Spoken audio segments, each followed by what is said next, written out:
केदारनाथ विधानसभा के उपचुनाव में बीजेपी को प्रचंड जीत हासिल हुई है। आशा नौटियाल ने तीसरी बार विधायकी का ताज अपने सिर सजाया है, तो वहीं कांग्रेस को हार का सामना करना पड़ा। इस सीट पर मिली हार और जीत का असर क्या आने वाले चुनाव पर पड़ेगा और केदारनाथ में भाजपा का कौन सा फैक्टर काम आया, आइए इस रिपोर्ट में देखते हैं। भाजपा को मिला बाबा केदार का आशीर्वाद। कांग्रेस के साम दाम दंड भेद। केदारनाथ उपचुनाव में सब हो गए फेल। बीजेपी के सिर सजा जीत का ताज। केदारनाथ उपचुनाव में भाजपा ने शानदार जीत हासिल कर अपना वर्चस्व कायम रखा। सत्ताधारी दल भाजपा और मुख्य विपक्षी दल कांग्रेस दोनों के लिए ये उपचुनाव प्रतिष्ठा का सवाल बना हुआ था। उपचुनाव के लिए बिछाई गई बिसात पर संगठन से लेकर केंद्र सरकार के स्तर तक सबकी निगाहें टिकी हुई थी। ये सीट 2027 के विधानसभा चुनाव के लिहाज से भी काफी महत्वपूर्ण मानी जा रही थी और यही वजह थी कि बीजेपी और कांग्रेस दोनों ही दलों ने केदारनाथ में जीत के लिए अपनी पूरी ताकत को झोंक दिया।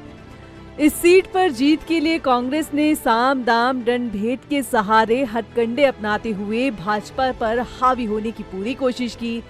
फिर चाहे केदारनाथ मंदिर में सोना चोरी का मामला हो या फिर हक हकूकधारियों की अनदेखी, गर्भगृह में फोटो खिंचवाने से लेकर दिल्ली में केदारनाथ मंदिर निर्माण, चारधाम यात्रा की असुविधाओं समेत कई मुद्दों पर कांग्रेस ने बीजेपी को जमकर घेरने का प्रयास किया, लेकिन केदारनाथ में सारे मुद्दे धाराशायी हो गए और जीत का ताज बीजेपी के सिर सजा।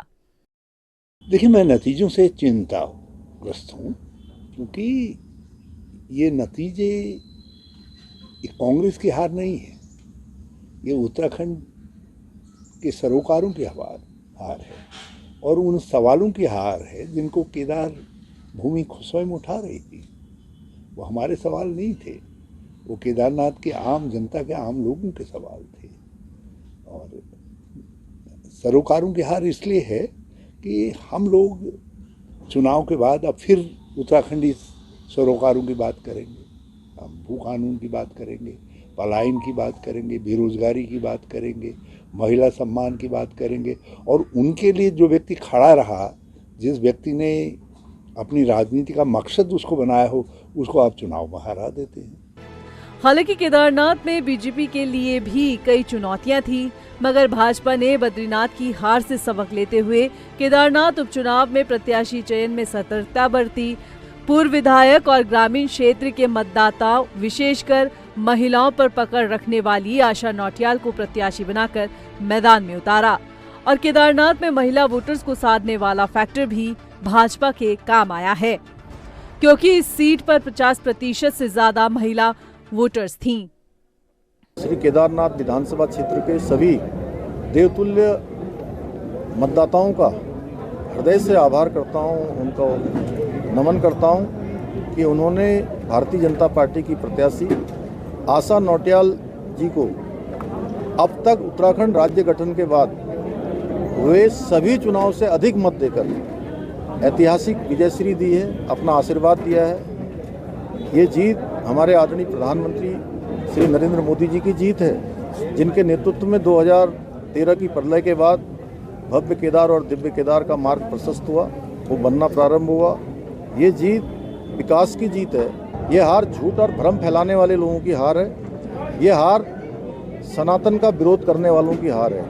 हम मातृशक्ति के बनने वाले उत्पादों को पूरा विश्व स्तरीय बनाने के लिए काम करेंगे कि उनके ब्रांड पूरी देश दुनिया के अंदर जाएं। साइंस सेंटर हम वहाँ जल्दी बनाने वाले हैं। अनेक हमने वहाँ के लिए शासनादेश निकाले हैं, उनको सबको हम धरातल पर निकालेंगे।